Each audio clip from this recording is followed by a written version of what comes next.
Vous écoutez Radio Equinox, la chaîne du peuple. La chaîne du peuple. Bonjour, nous disons régulièrement que si vous entendez les coups de feu un jour dans ce pays, une guerre civile, sachez que c'est une initiative des gens que le président de la République a fabriqué. Ces créatures à qui il a donné tous les pouvoirs, toutes les libertés de disposer du pays comme ils veulent, de disposer des vies des Camerounais comme ils veulent. Nous disons régulièrement que ces gens qu'il a créés n'ont jamais eu de bonnes intentions pour le Cameroun et que si on ne fait pas attention, ils vont nous laisser dans un terrible fratricide, une guerre plus difficile que ce qu'on a aujourd'hui dans le nord-ouest et le sud-ouest. L'un des résultats des 41 ans de règne du président, c'est la division des barons en factions, la constitution des blocs qui aujourd'hui nous démontre que la vie des Camerounais ne vaut absolument rien devant leurs appétits de rester avec le pouvoir de leur créateur. En partant, le président nous laisse entre les mains des alligators qu'il a accouchés, les mains de ces loups, de ces monstres qui sont déjà en train de faire goûter aux Camerounais les avant-goûts de ce qu'ils feront le jour J. L'autre jour, nous parlions des loups déchaînés dans le cadre de l'assassinat de Martinez Zogo avec des signatures et des contre-signatures. Un assassinat qui s'est affirmé comme une illustration flagrante de ce Cameroun des petits dieux que l'homme du 6 novembre est en train de nous léguer. Avec les morts d'hier à Tokombéré dans l'arrondissement de l'irremplaçable président de l'Assemblée nationale dans l'extrême nord, nous confirmons que ces loups n'existent pas seulement au niveau national, même au niveau des petites baronnies, on a aussi des loups, des alligators qui sèment la terreur. Ce n'est plus l'ogre public qui est troublé, c'est maintenant l'ogre de la République qui est troublé. Trouble à l'ogre de la République. Hier, à Tokombéré, les enfants politiques de l'irremplaçable président de l'Assemblée nationale ont décidé de montrer que l'arrondissement, c'est leur propriété. Les partisans de l'un des fils politiques sont allés s'aimer un trouble terrible à la mairie, alors qu'un autre fils politique du PAN, maire de Tokombéré, était en plein conseil municipal. Une situation qui a dégénéré, donné lieu à une émeute avec des casses, des actes de vandalisme, des bâtiments publics saccagés. Tout ceci à cause d'une lutte entre les enfants politiques de Kavaye Djibril, qui sont par ailleurs ses proches au niveau de la famille.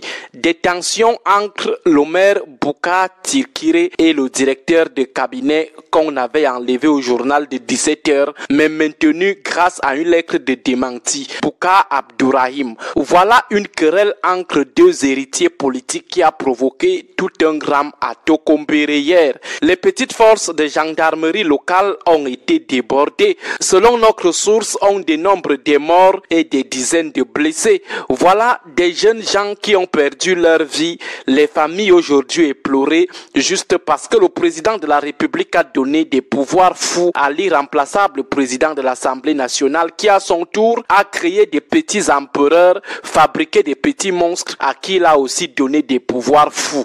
Net comme dans le cas du président de la République, on a aujourd'hui l'impression que le président de l'Assemblée nationale n'a plus la force de contenir ses loups au niveau local, qu'il ne contrôle plus rien. Conséquence, c'est désormais la pagaille, la terreur des héritiers. Nous vivons aujourd'hui la terreur des héritiers. Ils sont en train de se déployer progressivement pour se neutraliser et ils ne lésinent sur aucun moyen. Mais dans tout ça, c'est le peuple qui souffre. Ce sont les en bas qu'on instrumentalise qui périssent dans ces clashs. Les pauvres gendarmes se sont retrouvés dans une situation qui leur était complètement étrangère.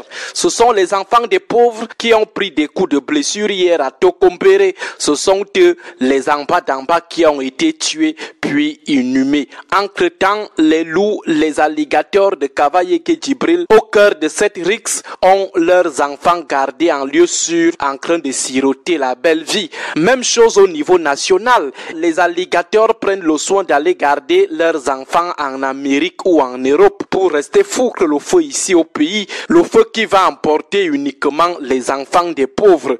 Ils mettent la République dans la pagaille bataille, ils ruinent les caisses de l'État, ils alimentent le tribalisme, la division, ils provoquent des situations de guerre civile, ils posent les bases du chaos, tout ceci parce qu'ils savent que leurs enfants ne seront jamais impactés, qu'ils sont gardés au chaud à l'étranger, à l'abri des conséquences des impacts de leur projet de destruction du pays avant de partir. Voilà donc les enfants de Krouy qui sont morts hier à Tokombéré. Voilà les enfants des pauvres agriculteurs et éleveurs gravement blessés hier. Tout ceci à cause des petits seigneurs créés par le président de l'Assemblée nationale, lui-même petit seigneur fabriqué par le régime du 6 novembre. De toutes les façons, nous continuons de dire aux Camerounais que si vous entendez les bruits des bottes généralisées ici au Cameroun un jour, rassurez-vous, ça ne pourra être que l'œuvre de ces gens dans leur lutte de contrôle de l'héritage de ceux qui les ont fabriqués. Il n'y a que eux pour mettre ce pays à feu et à sang au cas où ça dégénère un jour. Ils sont extrêmement violents et sont prêts à tout pour se neutraliser. Bonne journée à tous. Un leadership dont la culpabilité n'est pas douteuse et qui, arrogant et méprisant comme à l'accoutumée, s'est muré dans le silence au lieu de tirer toutes les conséquences de ses errements.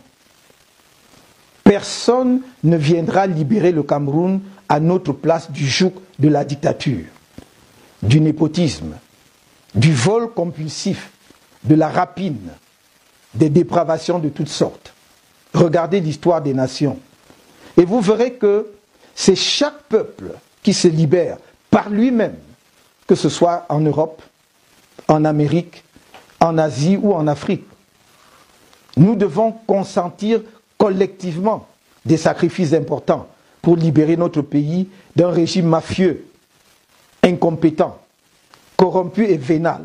Nous le devons à la jeunesse camerounaise et aux générations futures. C'est pour cela que j'ai demandé le 25 octobre 2018 aux Camerounais d'entrer en résistance contre le pouvoir illégitime de M. Biya, dont vous avez été nombreux à sanctionner dans les urnes la gestion. Notre pays est depuis lors plongé, en plus de la guerre civile dans les régions anglophones, dans une crise post-électorale qui a mis même la diaspora debout. En effet, malgré la répression sauvage du régime illégitime, des manifestations ont été organisées contre ce hold-up électoral dans plusieurs localités du pays, mais également dans la diaspora. Le bilan humain des manifestations pacifiques engagées à travers le pays est très lourd. Plusieurs manifestants pacifiques ont été torturés. Certains ont été lourdement atteints physiquement et psychologiquement.